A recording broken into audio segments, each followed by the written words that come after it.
Welcome to CrackTalk. Hey everybody, how you doing?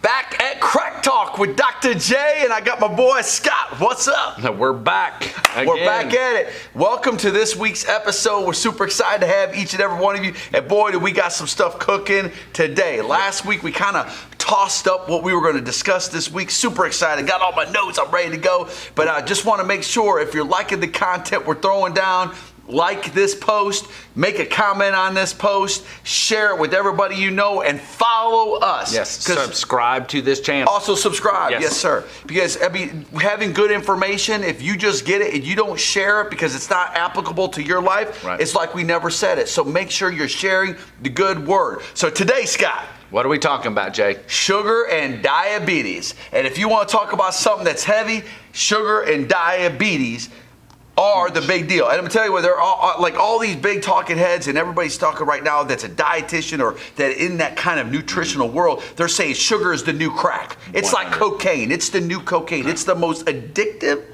substance on the planet. I want to put this out there again. Nutritionists, top level people Yes. are stating that sugar input inside our body is as addictive as high-level drugs like cocaine and crack because of what it does to the chemistry in our brain and our body. So let that sink in. So if somebody, you don't think you have a sugar problem, I got a sugar problem. We all have a sugar. It's clear because here's the stats. And the consumption is, I mean, before you go into that, I remember we were getting ready for this podcast, and I made the comment to you, it's been a while back, but I read somewhere where they talked about the consumption now of sugar. We consume more sugar in a day than we used to consume in a year back turn of the century. Think about that. What we consume in a day is 50 years ago, 100 years ago, what they consumed in a year. In a year. We have a sugar problem as a nation. And the outcome of having this amount of sugar in our bodies, heart disease, number one. Cancer, diabetes. These things are knocking people off this planet faster than any other conditions out there. Not even COVID competed with these three top tiers, right? So what's the main cause of it? I'm going to tell you this. Sugar has a role in heart disease, has a role in cancer, and has a massive role in diabetes. It has a massive role in other things that we're going to talk about today. So once again, I mean, why do we do this? I just want to remind our people, we want to educate you. We're going to talk a little bit about sugar. We're going to throw some stats around about diabetes, just so you understand the gravity of the situation, why it's important. If you're a mother raising kids, watching their diet, watching their activity routine, making sure they're hydrated, and make sure you're constantly checking in on them so they don't become a pre-diabetic then into a diabetic. All right? So we want to educate. We also want to inspire people, man. You ain't got to live like this. As a doctor of chiropractic and seeing people in and out of our office, it is one of my greatest joys getting people inspired, Scott, that you don't have to live like this, that you can turn the power in on your body, and your body is a self-healing, self-regulating mechanism. We just need to give it the right stuff at the right time so it can do the right thing. And the last, we're going to talk some action steps. How do you contain sugar? And I'm going to tell you what, we got sugar everywhere. Everything, you look at any label. My wife's a label looker, and she wants to make sure we're reducing high fructose corn syrup, real sugar in our diets, and it's almost impossible from what she says. I tell you, once you turn around and learn how to read a label, and you start realizing the grams of sugar and then looking at the serving size, which, if that's something you take out of this one gram of sugar, droplet. Well, like it, you look back, it's like, oh, look, there's only 10 grams of sugar in this. I'm like, yeah, but that's per serving. Per serving is like 4 ounces. How many ounces in there? Oh, there's 16 ounces. Like, oh, dear God. So you start to learn. That is one thing, I guess, an early action step is learning how to read labels on foods. We'll talk about it. We'll get it. Scott, Neal, no lie, I'm sitting down for dinner last night. And we just had a party at our house. We drink no soda in our house at all. But whenever we have a party, I know people like Coke, they like Sprite, and we usually have Fanta. But those are the three go-tos. We get the kids, the middle of the road, and the people, the hard drinkers, the Coca-Cola drinkers. So my daughter-in-law grabs 2 cans of Sprite, and we don't even buy the big cans now because we do not endorse this kind of behavior, this sugar. We buy the little mini cans. The little mini cans. 32 grams of sugar.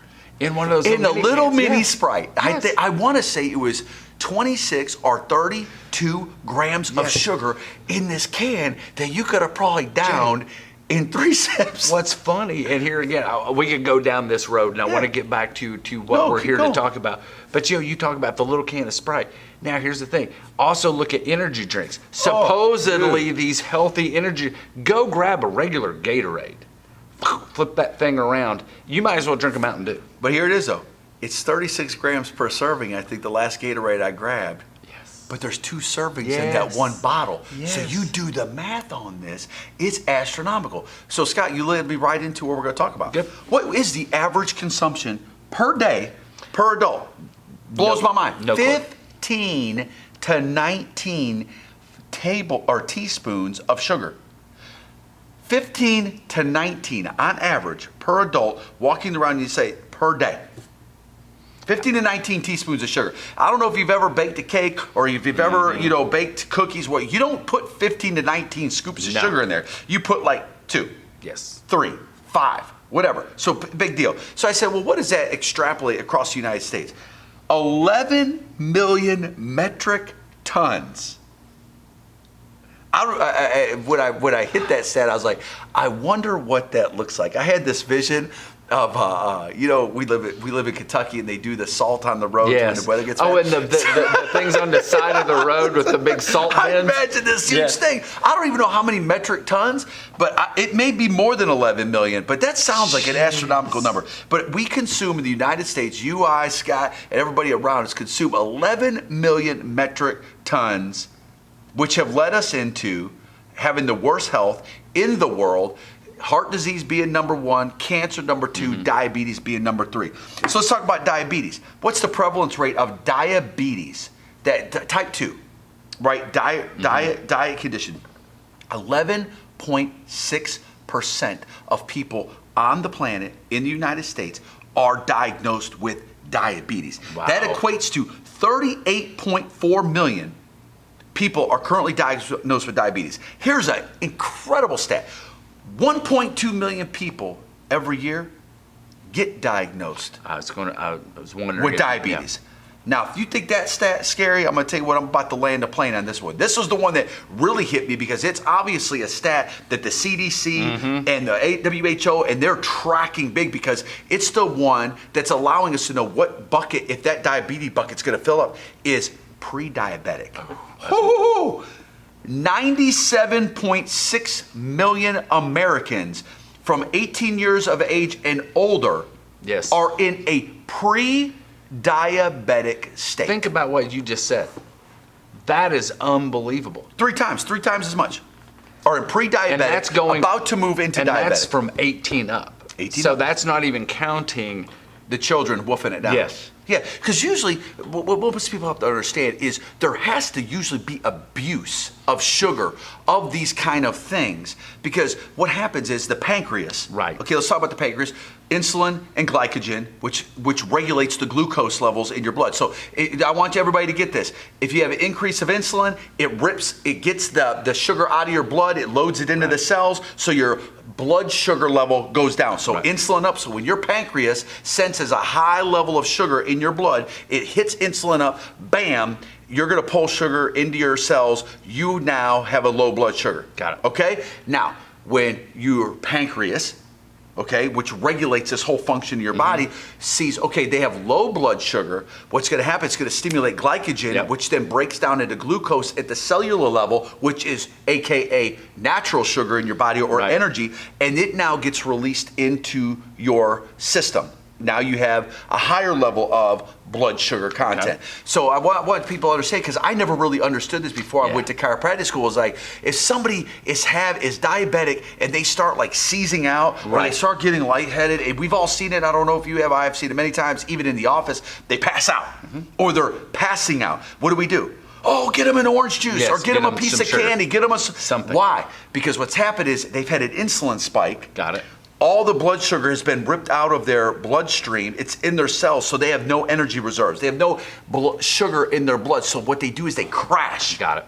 Got it. So we immediately, the fix on that is we got to restore blood sugar. So I just want to put, tee that up for everybody. If you've ever seen that happen, you know what happened. Because I didn't know that until I went to medical school and realized, oh, that's what happened. I thought they were just passing out and the sugar woke them up. Right. I know. Like caffeine. Yes, and that's something that have watched videos and researched into to try to understand how that works, because you hear about that low insulin resistance, all this type of stuff. Oh man, and what people have to be very careful about too, man, is diets are all around insulin deprivation, insulin increase, wanting to help regulate. A lot of the new drugs, the Ozempic, the trizepatides, the Mounjaro, the semaglutide, is all pancreatic controlled insulin level stuff that then helps control also ghrelin and another couple hormones that regulate appetite and body, your body's digestion. But insulin is a big one. So they found, I don't know if people know a lot of the backstory on the semaglutide process, which is a fantastic drug. It's actually one of the number one prescribed medications by internal medicine doctors or interventional cardiologists, because diabetes is so high. When they started running out of diabetic insulin, they had to find another product, so they started compounding semaglutide, and this amazing thing happened. Wow. These diabetics or pre-diabetics became non-diabetics because they cut down all this weight. The semaglutide, I don't know if anybody's had it, I have, and I'm gonna tell you what I call it, like it's like putting duct tape over your mouth. You had a desire to eat one before semaglutide, then you take semaglutide, you have zero desire to eat, and you do shed weight. But for a diabetic, they get that weight off, they get that excess fat off, their body starts regulating again. They now go from diabetic to pre-diabetic, hopefully out of the entire diabetic matrix. Wow. All right? But that's all insulin glycogen based. A lot of diets, and you're a big diet guy. Yeah. You just mentioned it. You heard him say insulin dependent diets, diets insulin resistant insulin resistant. And they always, you're trying to see what foods help. Is it inflammatory? Does it increase whatever your insulin? How does it work within your body? Well, we talked about that. Insulin up, yep. Blood sugar down. Insulin low, blood sugar up. Here's what I didn't get is how my diet was affected. The biggest thing I knew is because when we talk about sugar, I want to put quotes on this. Sugar. Yes. Right? Those are simple carbs. Right. Yep. Starches, breads. Yep. You talk about this all the time. This guy doesn't eat any of that, as you could probably tell. He's ripped. He could take his shirt off and be a GQ model. But me, not so much, because I still have a little pasta in my life. I still got a little something on the bread. Yeah. I'm always working on removing it. Right. Right. But always trying to understand. When I first understood that, like the difference between a baked potato, white. Yes. Simple carb versus a sweet potato. Complex carb, and these two things create a different insulin response in your body. Yes, you know this. Yes, right. So I'm telling you, when we're talking about sugar, you got to kind of pull yourself back and say, yeah, it's easy to blame the Mountain Dew or the sugar cookies or the M&Ms that I like to. Yeah, well, then you've got complex sugars. Then you have complex sugars, which break down slower, which then they don't spike your glycogen or your insulin. Then you've got sucrose, you've got glucose. Then you've got the natural fruit sugar. Fructose, yep. Fructose and all this stuff. And then that's different than high fructose corn syrup, which is absolutely artificial. It was interesting. I'll tell you this just about sugar, is when you travel overseas, no high fructose corn syrup. Everything, even the Coca-Colas, they taste different. The Pepsi, and you look back, it says made with real sugar cane. And then I thought it was interesting. What was it about? I can't even remember when Coca-Cola and Pepsi did it. They re-released the original Pepsi and Coca-Cola that's, by the way, being served in all the other countries but ours, right? And maybe Mexico, I don't know, with the real sugar. Real sugar. Because we're drinking stuff with high fructose corn syrup, which is a super simple sugar. It breaks down, and I'm telling you, it's one of the leading causes of heart disease, cancer, and diabetes, is this complex structure they created called high fructose corn syrup. All right, so I want to talk about symptoms. How do you potentially know you're pre-diabetic, or if you're diabetic, you already know, because you've crashed and burned, you've been to a doctor, you've been diagnosed, so you already know this. But what I thought was interesting, fatigue. lack of appetite, or they're super hungry all the time. Okay. Thirsty all the time. Yes. And I'm saying this, so if you're experiencing this stuff and you've questioned, maybe I had some of That's that. odd. Oh, yeah. Inability to heal fast. Like you get a wound. Yes. And it doesn't close up fast enough. Your body's just not popping the way it's supposed to be. What else I got here? Pain in the hands and feet. Patches of darker skin. So it must do something with the melanin. I don't know. A blurry vision, and biggest one, increased urination. That's the one I remember in school. Like if all of a sudden, men, we have prostate stuff that can happen as we age, but that's frequent urination with inability to release the urine. That means you have prostatitis. This is, you're urinating excessive amount all day, every day. That means your body is spiking insulin or reducing insulin. And yeast infections, which I thought was really interesting. Wow. Okay. If you're having a battle like females, if you're dealing with UTIs or you're dealing with a yeast infection, those And kind you're of talking about things. consistent, where it's Consistent, one after not just once upon a time you got in a pool and you got a UTI. I have a daughter, I have a wife. I mean, this stuff is layered as a female. Apologies to you, but if this is a consistent consistent yeast infection, or and yeast infection doesn't have to just be down there. Right. It could be a superficial yeast infection.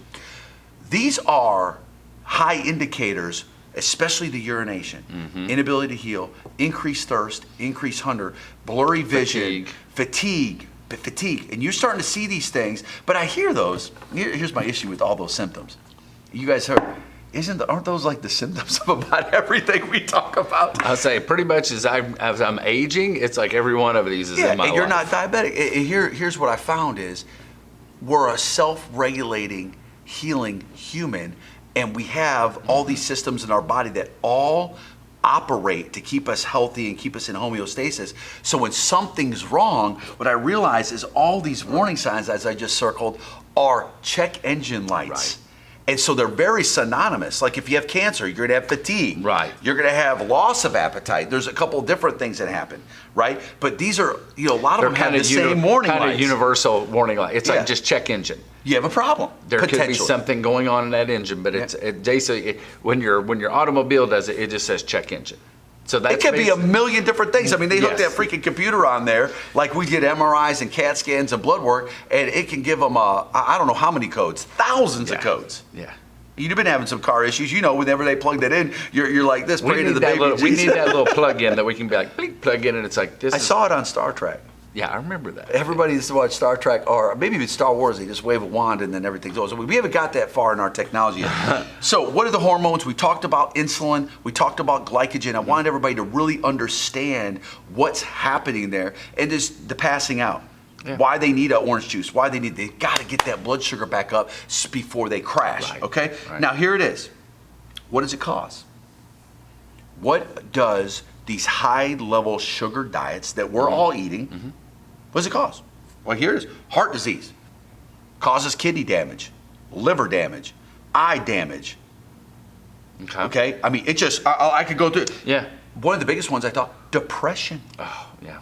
Because you get these spikes, because also sugar has one of those things where it jacks you up, and then you come down, and then you chase the sugar again. We've all done it. I do it a little bit with caffeine, unfortunately. But people can get in a depressive state if they're in a high state of simple carbs. Right.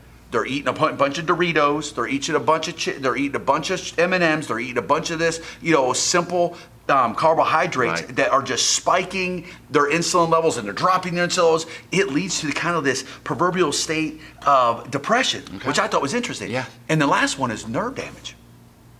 Dude, you start going pre-diabetic into full diabetes. Nerve damage is at the top of the list. Well, think about what we've talked about in every podcast. So this goes into the 3 T's. Once again.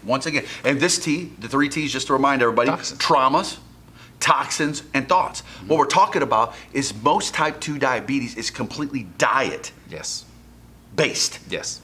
This is why when people get their diet regulated, they see it go away. This is why the semaglutide and the Ozempic and all that stuff, the FDA actually approved it now as a weight loss medication, because they saw it helping people lose weight. And when people lose weight and they get the weight off, which is, by the way, one of my action steps, is people start moving from that type 2 diabetes down to pre-diabetic, and then they move out of the diabetic matrix, which is what we want for you. Or anybody, if you have a kid that's pre-diabetic or diabetic, I am sorry. I want to inspire you. You can grab that child and you can get your hands around that kid's diet, and you could change and manifest healing in their life. We see this. Right? Is it going to be easy? No, listen, man. Ripping the M&Ms and Skittles out of a kid's hand is not easy, but I am going to implore every one of you, it is necessary. Yes.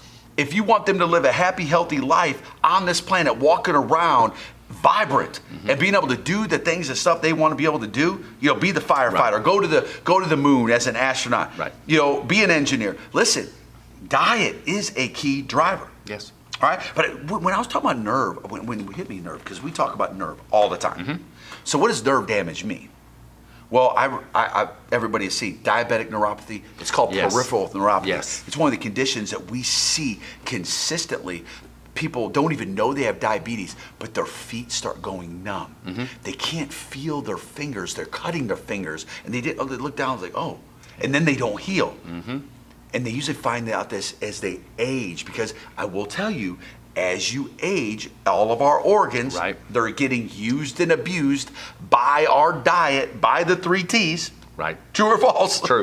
Even if you're trying to do the best job like this guy, there's something sneaking into his system that is challenging his pancreas, his liver, his digestive tract, right? But the nervous system, here's what's key about all of this. The nervous system is what keeps all those other systems intact. We've talked about this, right? Yes. So if that thing starts to degrade or degenerate to where it can't operate, you're going to have some problems. If the nerve starts to demyelinate, which means the insulation comes off of it, and that nerve is going to your stomach, you're going to start manifesting stomach issues. If it's going to your heart, if it's going to your digestive tract, right? This is a massive problem. So I guess one of the biggest things is you got to catch this early. And you got to put action steps in your life and the people you love and care for in their lives that help them to not ever get into this pre-diabetic and then diabetic bucket. Because once you're there, they've shown once you're there, it's hard. It's hard to get back. It's hard to get back because you've built habits.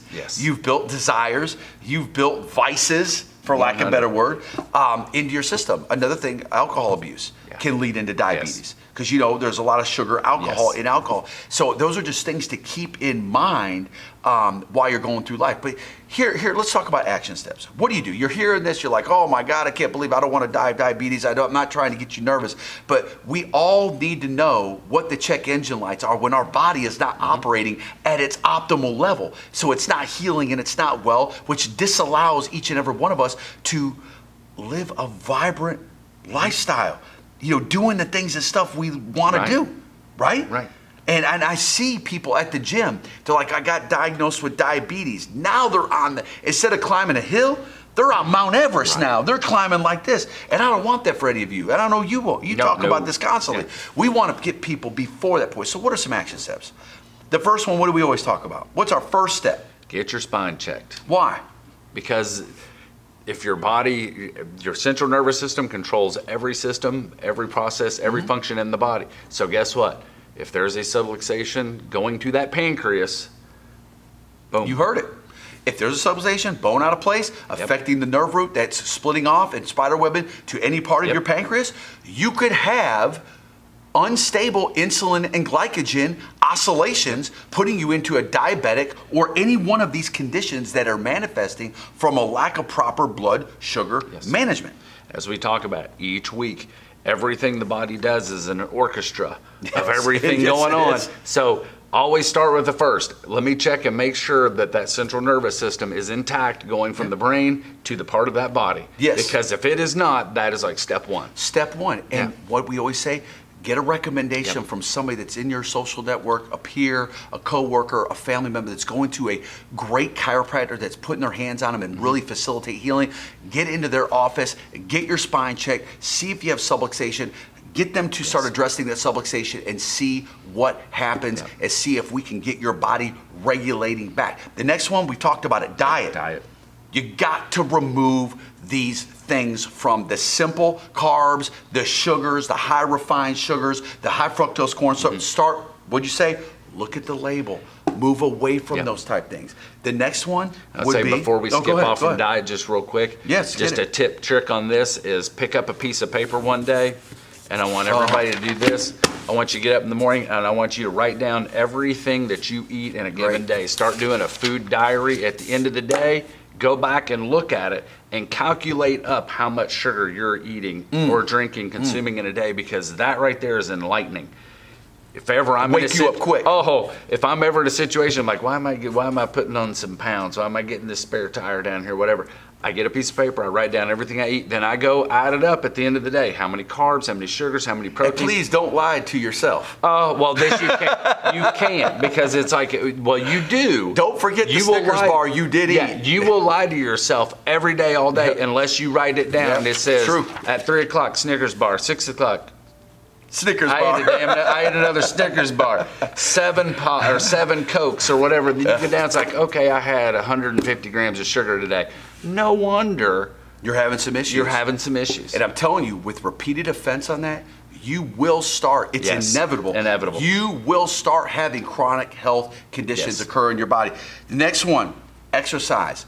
And I'm not going to get hard on this. You got to get 30 minutes of exercise a day, whether it's walking around the park, get your body moving. Get your body moving. You got to move. You got to get that blood flowing in your body so your pancreas knows what your true blood sugar is. Get up out of the chair. Go up and down the steps. Walk around your house. It does not have to be, when we say exercise, everybody's like, oh, I don't want to go to the gym. You don't have to go hit it and quit it and go lift 500 pounds. Walk to the mailbox.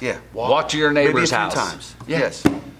Last one, hydration. Yes. And I can't express, especially if you're urinating excessively, you've got to make sure your body is hydrated with good stuff, not the Gatorade with 36 grams of sugar. You know, Gatorade's a great thing, especially if you're depleted on all your electrolytes. I'm not saying anything about it, but good spring water, regular water. Get some water into your body and make sure you're hydrated. So Scott, there we go. I hope everybody got a little bit out of this today, maybe a lot out of this. Remember, we need you to subscribe to our channel. We're trying to build this thing so we can touch, move, and inspire more people, that they don't have to live the way they are currently living, and then get this information, take it into their life, and start living that life of abundance and wealth and health. We got to help, and we need your help with that. Make a comment today if you like the content, or if you want us to talk about something else. And if you have questions about what we discuss, reach out to us, because I know we try to keep these in very short bursts, around about a half an hour. We touch on some heavy subjects. So we kind of touch on as much as we can, give you guys as much information as you can.